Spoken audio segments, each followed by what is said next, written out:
Salut, aujourd'hui sur Westrack, on se retrouve avec Simon Kinard et Pierre Bucourt, une partie de l'équipe du film Équipe Nationale, Ils sont gentils les gosses, un moyen métrage qui fait son avant-première au cinéma Les Arts à Montivilliers ce jeudi, et produit dans le cadre du 75e anniversaire de la libération du Havre. Alors déjà, bonjour. Bonjour. Quel a été un peu le déclencheur de ce projet à propos des équipes nationales, qui est quand même un aspect peu connu de la Seconde Guerre mondiale? Alors, l'aspect déclencheur, c'est arrivé il y a 5 ans, lors du 70e anniversaire de la libération et des bombardements du Havre.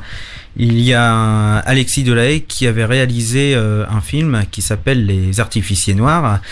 Et donc ça parle des artificiers qui ont œuvré pendant l'occupation et qui s'occupaient de désamorcer les bombes non explosées en ville. Et j'avais vu ce film et je m'étais dit ça serait pas mal de faire quelque chose dans le même genre sur les équipes nationales.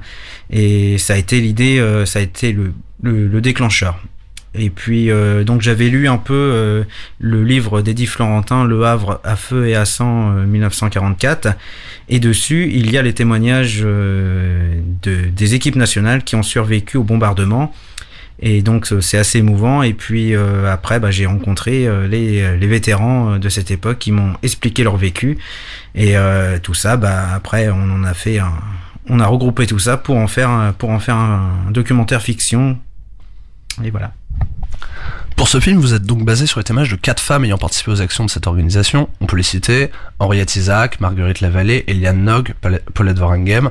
Est-ce que c'était pas difficile de récolter les témoignages d'une époque comme celle-là, qu'on imagine chargée de moments difficiles pour des jeunes femmes?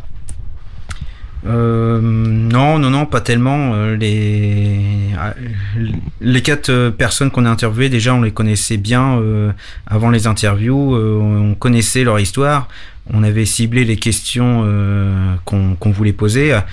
Il y a certaines questions évidemment qu'on crée un peu d'émotion, mais non, ça n'a pas été tellement difficile de les interviewer. Du coup, ces dernières années, elles ont été assez prolifiques en matière d'œuvres culturelles en lien avec ce qu'on pourrait appeler les oubliés du conflit. Votre moyen métrage, tu l'as rappelé, il passe avant notre film qui a pour sujet Les Artificiers Noirs. Du coup, est-ce que vous vous situez dans cette mouvance de films qui veulent s'attarder sur les inconnus de la guerre, en s'éloignant un peu de l'histoire habituelle de la résistance qu'on connaît déjà bien?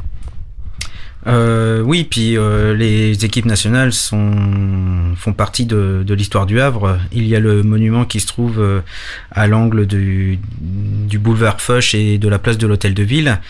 Et il y a les Chambarets qui portent le nom des équipiers qui sont décédés pendant les bombardements du Havre.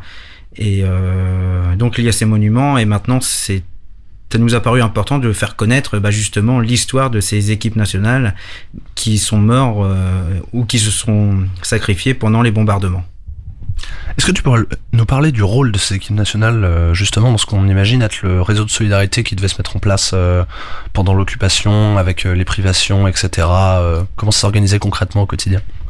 Alors les équipes nationales, alors déjà c'était que des jeunes, pour la plupart de 14 à 24 ans, et ces jeunes allaient pendant les alertes et les bombardements aider la population qui était victime des bombardements, en allant les chercher s'ils étaient ensevelis, et ensuite ils les amenaient dans les différents postes de secours qui se trouvaient dans chaque secteur de la ville, et ils participaient aux luttes des incendies.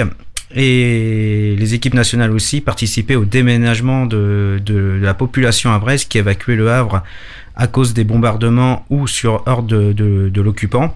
Et donc les équipes nationales déménageaient ces personnes-là en aidant à porter les meubles et en les sortant de la ville pour les amener à la campagne, à l'extérieur de la ville. Une question plus pour Simon, du coup. Comment on organise le casting d'un film comme celui-là avec des personnages d'époque?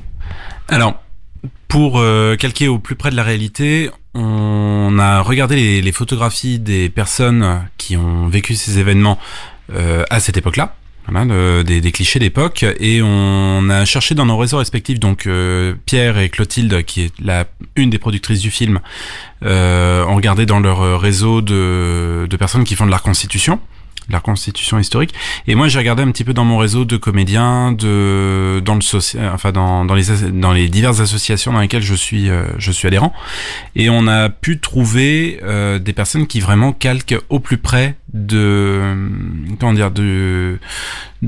visages des gens qui ont vécu cette époque-là.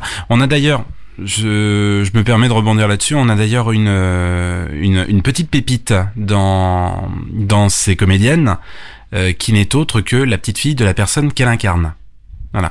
On a Manon qui incarne sa grand-mère qui était donc sous le Guillaume Tell à cette époque-là. Et au niveau du visage, c'est vrai qu'il y a une proximité qui est vraiment très très frappante. C'est assez étonnant. Eh bien, merci d'être passé chez Westrack pour répondre à nos questions. On rappelle l'avant-première de Équipe Nationale, Ils sont gentils les gosses, ce soir au cinéma Les Arts à Montiveillé à 19h. Et puis, salut, à une prochaine fois. Salut. Salut.